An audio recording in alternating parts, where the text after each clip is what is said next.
ಇವತ್ತು ಚರ್ಚೆ honey trap ವಿಷಯವಾಗಿ ಡಿಸ್ಕಷನ್ ಆಗ್ತಾ ಇದೆ.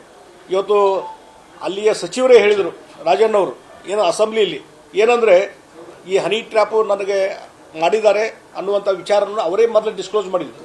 ನಾನು ಕಂಪ್ಲೇಂಟ್ ಕೊಡ್ತೀನಿ ಅಂದರು. 5-6 ದಿವಸ ಕಂಪ್ಲೇಂಟ್ ಕೊಡಲಿಲ್ಲ. ನಂತರ ಕಂಪ್ಲೇಂಟ್ ಕೊಟ್ಟರು. ಯಾರ ಕಡೆ ಕೊಟ್ಟರು? ಪರಮೇಶ್ವರ್ ಕಡೆ, ಜಿ ಪರಮೇಶ್ವರ್, ಹೋಮ್ ಮಿನಿಸ್ಟರ್ಗೆ. ಹಾಗಾದ್ರೆ ಇನ್ನು ಎಲ್ಲರೂ ಇನ್ನು ಕಂಪ್ಲೇಂಟ್ ಎಲ್ಲಿ ಲಾಂಚ್ ಮಾಡಬೇಕಿನ್ನು ನಾವು? ಸಂಬಂಧಪಟ್ಟಂತ ಅಲ್ಲಿ ಪೊಲೀಸ್ ಸ್ಟೇಷನ್ಗೆ ಅಲ್ಲ, ಸಂಬಂಧಪಟ್ಟಂತ ಪೊಲೀಸ್ ಅಧಿಕಾರಿಗಳಲ್ಲ. ಇನ್ಮೇಲೆ ಎಲ್ಲರೂ ನಾನು ಕಾಲ್ ಮಾಡ್ತೀನಿ, ಇನ್ಮೇಲೆ ಹೋಮ್ ಮಿನಿಸ್ಟ್ರೇ ಕಂಪ್ಲೇಂಟ್ ತಗೊಂತಾರೆ.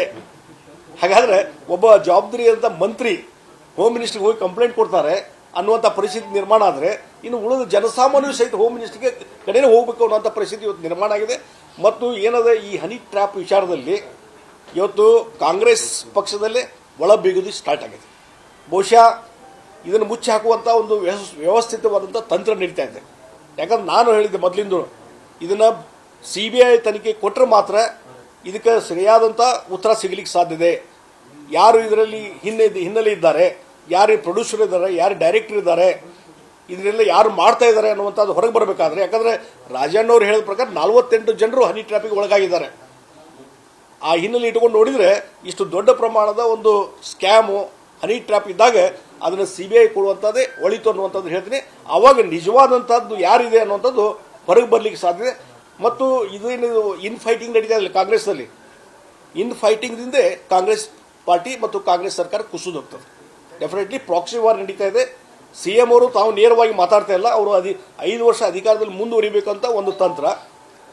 DCM DK ಶಿವಕುಮಾರ್ ಅವರು ಅವ್ರನ್ನ ಇಳಿಸಿ ನಾನು ಮುಖ್ಯಮಂತ್ರಿ ಆಗಬೇಕಂತ ಹೇಳಿ ಅವ್ರದೊಂದು fighting.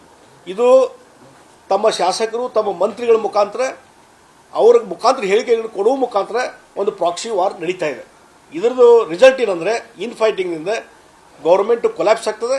Any time this government may go. ಆ ರೀತಿ ಪರಿಸ್ಥಿತಿ ನಿರ್ಮಾಣ ಆಗಿದೆ. ಈಗ ದಿಲ್ಲಿಗೆ ಸಿದ್ದರಾಮಯ್ಯವರು ಹೋಗ್ತಾ ಇದ್ದಾರೆ, DCM ಹೋಗ್ತಾ ಇದ್ದಾರೆ, ಮಂತ್ರಿಗಳು ಹೋಗ್ತಾ ಇದ್ದಾರೆ. ಇದು ದಿನನಿತ್ಯ ಸುದ್ದಿ ಆಗ್ತಾ ಇದೆ. ಆ ಹಿನ್ನೆಲೆಯಲ್ಲಿ ಈ ಸರ್ಕಾರ ಒಂದು ಅಂತಿಮ ಕ್ಷಣಕ್ಕೆ ಬಂದಿದೆ ಅಂತ ನಾ ಹೇಳ್ತೇನೆ. ಸರ್, ಈಗ ಇವರ ತಿಕ್ಕಾಟದ ನಡುವೆ ಜನಸಾಮಾನ್ಯರು ಸಾಯುವಂತ ಪರಿಸ್ಥಿತಿ ನಿರ್ಮಾಣ ಆಗಿಬಿಡ್ತಾರೆ ಸರ್ ರಾಜ್ಯದಲ್ಲಿ. ಅದನ್ನ ನಾ ಹೇಳ್ತಾ ಇಲ್ಲ. ನಾವು ಈ ಒಂದೇ ವರ್ಷದಲ್ಲಿ 9 ರೂಪಾಯಿ ಏರಿಕೆ ಮಾಡ್ತಾರೆ ಅಂತಂದ್ರೆ ಬರೀ ಹಾಲು ಸಲುವಾಗಿ ಇಷ್ಟ ಆಯ್ತಂದ್ರೆ ಉಳಿದಿದ್ದು ಯಾವ ಪರಿಸ್ಥಿತಿ? ಅದು ಬಹಳಷ್ಟು ವರ್ಸ್ಟ್ ಆಗ್ತಾ ಇದೆ. ಇವತ್ತು ಈ ಗ್ಯಾರಂಟಿ ಯೋಜನೆ ಮುಖಾಂತರ ಇವತ್ತು ಆರ್ಥಿಕ ಸ್ಥಿತಿ ಬಹಳ ಹದಗೆಟ್ಟು ಹೋಗಿದೆ. ಅದಕ್ಕಾಗಿ ದರ ಏರಿಕೆ ಅನ್ನುವಂಥದ್ದು ಇವತ್ತು ಜನಸಾಮಾನ್ಯರ ಮೇಲೆ ಹೊರೆ ಆಗ್ತಾ ಇದ್ದಾರೆ. ಅದರಿಂದ ಜನ ಬೇಸತ್ತು ಹೋಗಿದ್ದಾರೆ, ರೋಸತ್ತು ಹೋಗಿದ್ದಾರೆ.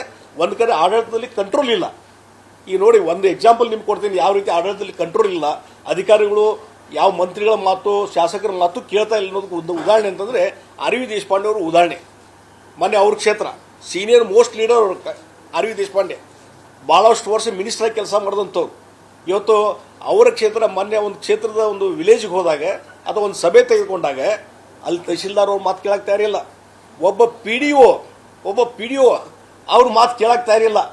ಒಂದು ಜಸ್ಟ್ ಒಬ್ಬ ಮಹಿಳೆ ಬಂದು ನಮ್ಮ ಮನೆ ಬಿದ್ದು ಹೋಗಿದೆ ನೆರೆ ಹಾವಳಿಗೆ, ಅದಕ್ಕೊಂದು ಪರಿಹಾರಧನ ಕೊಡ್ರಿ ಅಂತ ಹೇಳಿ ನಾನು ಅಡ್ಡಾಡ್ತಾ ಇದ್ದೇನೆ ತಹಶೀಲ್ದಾರ್ ಕಚೇರಿಗೆ, PDO ಕಡೆ, ನನಗೆ 1 ಪೈಸಾ ಸಿಕ್ಕಿಲ್ಲ ಅಂತ ಹೇಳಿ. ಅದಕ್ಕೆ ಉತ್ತರ ಸರಿಯಾಗಿ ಕೊಡದೇ ಇದ್ದಕ್ಕೆ ಅವ್ನು ಸಸ್ಪೆಂಡ್ ಮಾಡ್ರಿ, ಇಲ್ಲಿಂದ ಟ್ರಾನ್ಸ್ಫರ್ ಮಾಡ್ರಿ ಅಂತ ಹೇಳಿ ಲೀವ್ ಮೇಲೆ ಕಳಿಸುವಂತ ಕೆಲಸ ಇವತ್ತು ಆರ್.ವಿ. ದೇಶಪಾಂಡೆ ಒಬ್ಬ ಸೀನಿಯರ್ ಮೋಸ್ಟ್ ಲೀಡರ್, ಜಸ್ಟ್ ಈಗ MLA ಇದ್ದಾರೆ, ಅವ್ರ ಮಾತು ಇವತ್ತು ನಡೆಯುವುದಿಲ್ಲ ಅಂತಂದ್ರೆ ಸರ್ಕಾರದ ಆಡಳಿತ ವ್ಯವಸ್ಥೆ ಎಷ್ಟು ಕುಸಿದು ಹೋಗಿದೆ ಇದರ ಮೇಲೆ ನೀವು ಅರ್ಥ ಮಾಡ್ಕೊಡ್ರಿ. ಹೀಗಾಗಿ ಜನಸಾಮಾನ್ಯರು ಬೇಸತ್ತು ಹೋಗಿದ್ದಾರೆ. ಕರಪ್ಷನ್ ರ್ಯಾಂಪಟ್ ಆಗಿದೆ. ಕರಪ್ಷನ್ ಸಿಕ್ಕಾಪಟ್ಟೆ ಕರಪ್ಷನ್. ಇವತ್ತು ಪ್ರತಿಯೊಂದು ಯಾವುದೇ ಇದಕ್ಕೆ ನೀವು ಡಿಪಾರ್ಟ್ಮೆಂಟ್ಗೆ ಹೋಗ್ರಿ, ಹಣ ಇಲ್ಲದೇ ಯಾವುದೇ ಒಂದು ಸರ್ಟಿಫಿಕೇಟ್ ಸಿಗೋದಿಲ್ಲ. ಇವತ್ತು ಈಗ ಇನ್ನೊಂದು ಉದಾಹರಣೆ ಕೊಡ್ತೀನಿ ನಿಮಗೆ. ಈಗ ಹೊಸದಾಗಿ ಚಲೋ ಆಗಿದೆ ಏನದು ಸ್ವತ್ತು ಅಂತೇಳಿ, ಈ ಸ್ವತ್ತು ಅಂತೇಳಿ, ಈ ಸ್ವತ್ತು ಅಂತ ನಡೆಯೋದಿಲ್ಲ. ಇದರಿಗೆ ಯಾರು ರೊಕ್ಕ ಕೊಡ್ತಾರಲ್ಲ ಅವ್ರಿಗೆ ತಕ್ಷಣ ಈ ಸ್ವತ್ತು ಸಿಗ್ತದೆ. ನೀವು ಯಾರಿಗೆ ಹಣ ಕೊಡೋದಿಲ್ಲಲ್ಲ ಅವ್ರಿಗೆ ಆ ಡಾಕ್ಯುಮೆಂಟ್ ತೊಗೊಂಬರ್ರಿ, ಈ ಡಾಕ್ಯುಮೆಂಟ್ ತೊಗೊಂಬರ್ರಿ ಅಂತೇಳಿ 6 ತಿಂಗಳ 1 ವರ್ಷ ಅಡ್ಡಾಡ್ಸ್ತಾರೆ. ಅಂಥ ಸಫರಾದಂಥವ್ರು ಇದ್ದಾರೆ. ಹಣ ಕೊಟ್ಟು 1 ದಿವಸದಲ್ಲಿ ಈ ಸ್ವತ್ತದ್ದು ಸರ್ಟಿಫಿಕೇಟ್ ತೊಗೊಂಬಂದಂಥವ್ರು ಇದ್ದಾರೆ. ನನ್ನ ಅನುಭವಕ್ಕೆ ಬಂದಿದೆ.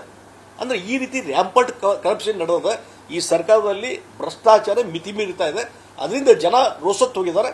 ಅದಕ್ಕಾಗಿ ಭಾರತೀಯ ಜನತಾ ಪಾರ್ಟಿ ಹೋರಾಟದ ಹಾದಿ ಅಂತ ಹೇಳಿದ್ರು. ಯಾವ ರೀತಿ ಹೋರಾಟಗಳು ಶುರು ಆಗ್ತವೆ ಸರ್? ಈಗ ಅವರು ಎಲ್ಲ ಡೀಟೇಲ್ಸ್ ನಮ್ಮ ಸುಭಾಷ್ ಪಾಟೀಲ್ ಹೇಳ್ತಾರೆ.